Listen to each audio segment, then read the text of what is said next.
The thing that the Catholic Church does so well, and has done from the very, very beginning, is stick to the two things that Jesus told us. He said, go and teach all nations, baptizing them in the name of the Father and the Son and the Holy Spirit. And at the end of the Last Supper, he said, do this in memory of me.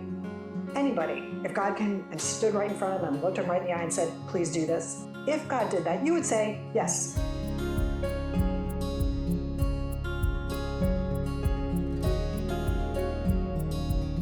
I divided the Earth sort of into the 15 degrees of longitude. You know, the original map makers divided it into 360 degrees all the way around the world, and the sun crosses 15 degrees of longitude every hour.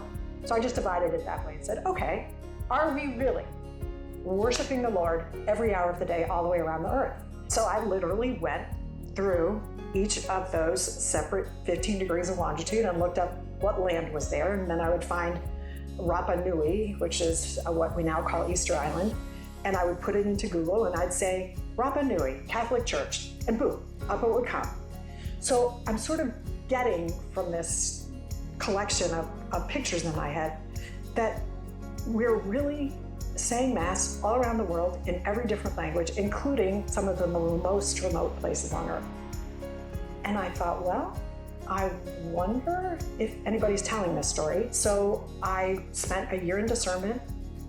I prayed about it all the time. And I just said, Lord, I can travel without traveling for you. If you want this done though, I'm willing to do it.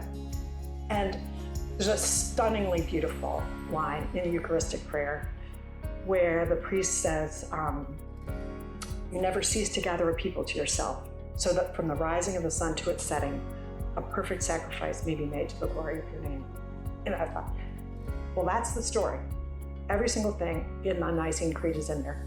God the Father as creator. In the Kenya book, we lay out the 7 sacraments. So we get it all in as a story. It never is memorizing and reciting, but everything, the communion of saints, forgiveness of sins, resurrection of the body, one holy Catholic and Apostolic Church, all of that is in one book or another. So when you read them all, just having fun, just enjoying the children, loving the puppy in the Canada book, loving the tortoise in the Ecuador book, but what happens to your child is that they absorb all of those truths just by listening to other children who look like them and think like them and play games like them, believing the same things. It's a great geography class just to get all the way around the world. Then to see how many books I had to set on islands, how much of the way around the world, how much of the world is water. You get a ton of science. If I'm not talking about the stars, I'm talking about the trees, or I'm talking about the hermit crabs, or I'm talking about all of the sea life in Fiji. How many different climates are we going to talk about? The little girl in Kenya lives on the equator. The kids in Canada live in snow and ice. It is an incredible, incredible thing that Jesus has left for us to do. And seeing that thousands and thousands of unknown heroes have stuck with that job for 2,000 years. So everywhere you go in the world now, you can find Catholics, and those are our brothers and sisters.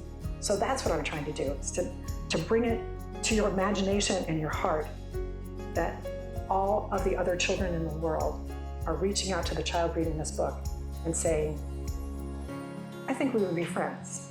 We believe the same things. I'm praying for you. Will you pray for me? And that's why every book ends the same way. Every book has the same final line and the same final picture, where I take a picture of the congregation and I say, maybe someday you will come to visit.